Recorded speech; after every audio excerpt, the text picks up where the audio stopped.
Salman Khan firing કેસમાં પોલીસે કોર્ટમાં ચાર્જશીટ રજૂ કરી. સિદ્ધુ મૂસેવાલની જેમ સલમાન ખાનને મારવાની હતી ગોળીઓ. લોરેન્સ બિશ્નોઈની સાબરમતી જેલમાં ફરી કરાશે પૂછપરછ. અભિનેતા સલમાન ખાન અને લોરેન્સ બિશ્નોઈ કેસ. નમસ્કાર, હું છું જાવેદ સૈયદ. આપ જોઈ રહ્યા છે ન્યૂઝ ફોર ઇન્ડિયા. અભિનેતા સલમાન ખાન ઘરની બહાર થયેલા ચકચારીભર્યા ફાયરિંગ કેસમાં પોલીસે ચાર્જશીટ રજૂ કરી છે. ચાર્જશીટમાં ચોંકાવનારો ખુલાસો થયો છે. પોલીસે દાવો કર્યો છે કે સલમાન ખાનને લોરેન્સ બિશ્નોઈ દ્વારા સિદ્ધુ મૂસેવાલની જેમ મારવાનો પ્લાન હતો. પોલીસે આ મામલે કોર્ટમાં 300 પાનાની ચાર્જશીટ રજૂ કરી છે. તેમાં આ ઘટસ્ફોટ થયો છે કે સલમાન ખાનને મારવા માટે બિશ્નોઈ ગેંગ દ્વારા 2 ગ્રુપ એક્ટિવ હતા, જેમણે આખો પ્લાન ઘડ્યો હતો. લોરેન્સની સીધી દોરવણી અને માર્ગદર્શન હેઠળ સલમાન ખાન પર ફાયરિંગ કરવાના હતા. આપને જણાવી દઈએ કે લોરેન્સ હાલ અમદાવાદની સાબરમતી સેન્ટ્રલ જેલમાં બંધ છે. લોરેન્સ બિશ્નોઈ ગેંગ અભિનેતા સલમાન ખાનની હત્યા કરવા માટે પાકિસ્તાનથી AK-47 રાઇફલ્સ મંગાવી હતી. પનવેલ પોલીસની ચાર્જશીટ મુજબ સિદ્ધુ મૂસેવાલની જેમ સલમાનને મારી નાખવાની યોજના હતી. આ હુમલો કોઈની ફિલ્મના શૂટિંગ દરમિયાન અથવા સલમાન પનવેલના ફાર્મ હાઉસમાં હતો ત્યારે કરવાનો હતો. મહારાષ્ટ્ર પોલીસે તમામ ટેકનિકલ પુરાવાઓના આધારે ચાર્જશીટ દાખલ કરી છે.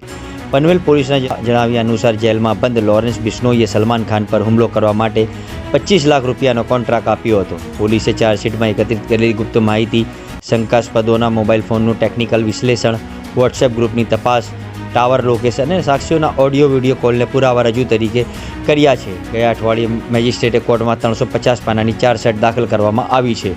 પોલીસની ચાર્જશીટમાં સલમાન ફાયરિંગ કેસનો આખો ઘટનાક્રમ આપને જણાવીએ. ચાર્જશીટમાં 5 આરોપીઓના નામ છે: ધનંજય તાપસી ઉર્ફે અજય કશ્યપ, ગૌતમ વિનોદ ભાટિયા, વાશપી મહેમૂદ ખાન ઉર્ફે ચીના, રિઝવાન હસન ઉર્ફે જાવેદ ખાન અને દીપક હવાસિંગ ઉર્ફે જોન વાલ્મીકી.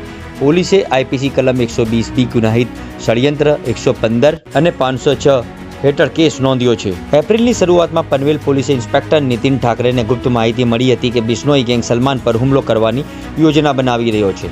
તપાસમાં સામે આવ્યું કે લોરેન્સ બિશ્નોઈએ જેલમાંથી સલમાન ખાનને 25 લાખ રૂપિયાની સોપારી આપી હતી. બિશ્નોઈ ગેંગ એક વોટ્સએપ ગ્રુપનો ઉપયોગ કરતો હતો, જેમાં 15-16 લોકો હતા, જેમાં ગોલ્ડી લોરેન્સના પિતરાઈ ભાઈ અનમોલ, ગોલ્ડી બ્રાર, અજય કશ્યપ, વિનોદ ભાટિયા, વાશપી મહેમૂદ ખાન અને કેનેડામાં રહેતા રિઝવાન હસન ખાનનો સમાવેશ થાય છે. સંપર્ક કરવા અને હુમલાને અંજામ આપવા માટે આ જૂથની રચના કરવામાં આવી હતી. પોલીસનું કહેવું છે કે સલમાન ખાનને મારવા માટે બિશ્નોઈ ગેંગે પાકિસ્તાનથી AK-47 રાઇફલ સહિત ઘણા આધુનિક હથિયારો પણ મંગાવ્યા હતા. ચાર્જશીટ મુજબ સિંગર મૂસેવાલની જેમ સલમાનની પણ હત્યા કરવાનો પ્લાન હતો.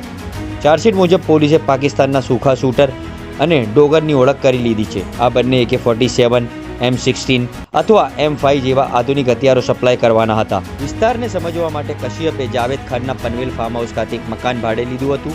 કશ્યપ અને જાવેદ ચીના પહેલાં જ પનવેલ ફાર્મ હાઉસમાં, ગોરેગાંવમાં, ફિલ્મ સિટીમાં અને બાંદ્રાના સલમાન ઘરની રેકી કરી ચૂક્યા હતા. આ સમગ્ર પ્લાનિંગ બાદ 14 એપ્રિલે સલમાન ખાનના બાંદ્રા ઘરની બહાર ફાયરિંગ થયું હતું. ક્રાઇમ બ્રાન્ચની તપાસમાં સામે આવ્યું હતું કે હુમલો સાબરમતી જેલમાં બંધ લોરેન્સના ઇશારે કરવામાં આવ્યો છે.